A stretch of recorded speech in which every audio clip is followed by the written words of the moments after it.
Here's how I doubled my sales at the age of 18 running a cafe. Now, I'm gonna tell you guys step by step what I did in order for me to achieve that. So let me give you guys a quick backstory of what happened at that time. My father used to run a couple of different cafes, a couple of different restaurants, and I remember coming to him at the age of 17, 18, telling him that I wanted to manage the cafeteria. I wanted to work in a management position. He pretty much put me through every single job before I even got promoted to manager. So I was, started off with cleaning the floors, becoming a barista, doing the sandwiches, the drinks, the smoothies, everything in between. I did every single job. And once I became good at everything, then he said, look, you can be a manager now. You know how to take charge. Now, when I became a manager, I felt entitled. I felt, I was 18 at the time. I was ignorant. And I felt like because I'm a manager, I deserve more money. Naturally, that's just how, you look at it. My father had different plans in how he taught me business. He said, look, you want management position? You have management position. Now, if you want management money, then you need to make more money for the business. You need to think as a manager, not as a normal employee, right?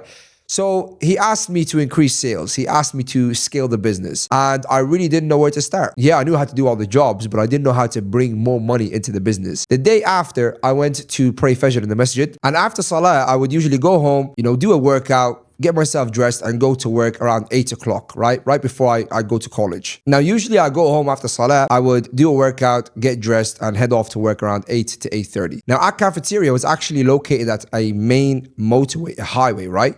And we had about 3 or 4 different competitors on the same road. So all the cafeterias that were there would open around 8 to 8:30 a.m. Now, me coming home after Salah, I didn't really know what to do with the cafeteria. So I decided to get dressed and just go to the cafeteria nice and early. 6 a.m., I walked into the cafeteria, I opened the lights, I turned on the machines, and I just sat there. And I decided to do some deep thinking. A lot of brothers these days don't know the power of deep thinking. Step 1, deep thinking, right? Think deeply about what you can do with the situation that you're in, what you can do to increase your performance. So as I was sitting down thinking about what I could do to increase sales and scale the business really and truly, a customer walked in. A customer walked in and asked if he could have a coffee. And naturally, because we open at 8 and it was 6 a.m., I said, oh, we're already closed. We're opening in a few hours. And he really wanted a coffee. So I decided to get up and make him a coffee. And subhanAllah, I walked out after serving that customer and realized the motorway was full of lorry drivers and taxi drivers. And this man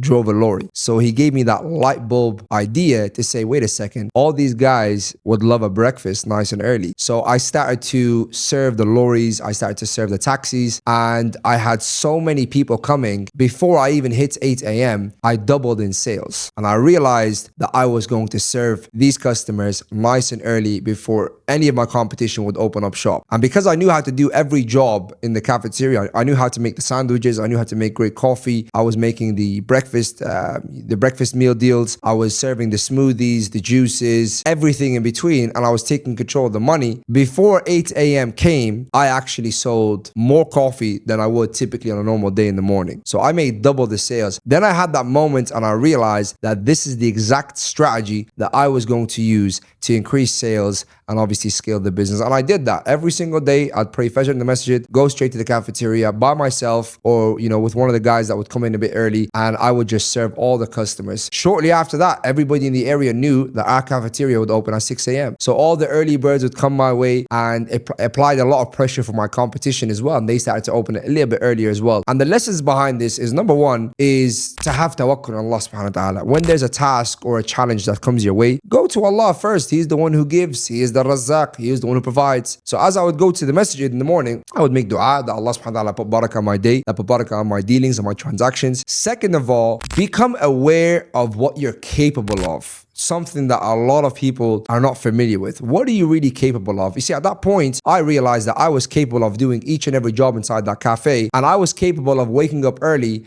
going to the masjid and going directly to the cafe at 6:30 a.m., which means that I could produce a lot better. Number 3 is when you know what you're good at, be consistent with that, right? A lot of guys would probably try something, they know they're good at it, but then they'd fall off, they'd get lazy, they'd fall into their desires, whatever it may be. You need to be consistent in order for for you to see massive change or to see massive results. And number 4, be someone that's based off results, right? Work hard, get the results. You see, it felt amazing when I came to my father a month in and I said, Dad, look, this is what we've done this month. This is what we've done last month and the last 3 months. We've increased sales, we've increased business. And that's when I looked at my dad and realized that this was the challenge that he set out for me. This allowed me to think like a manager. It allowed me to problem solve. Instead of me saying, I don't know how to do it, I started to ask, how can I do it? What can I do that's in my ability to help the business move forward? Now, this is just a story that happened 10 years ago, right? This is an experience I had that really shaped me and allowed me to start thinking like an entrepreneur. A lot of the guys watching this might be that young person that's starting his journey in entrepreneurship. Just know that it's not meant to be easy. You're meant to get a little bit uncomfortable. You're meant to learn new skills. You're meant to put yourself under a little bit of pressure. And this is all good for you, Habibi. When you grow up and you become older, you have that life experience that you've developed and you've went through, right? So Shabab, if you've taken any value from anything I said in this video, I'd appreciate a comment, a like, subscribe, and inshallah, I'm looking to give you guys a lot more value when it comes to our storytelling techniques as well, which is huge in sales.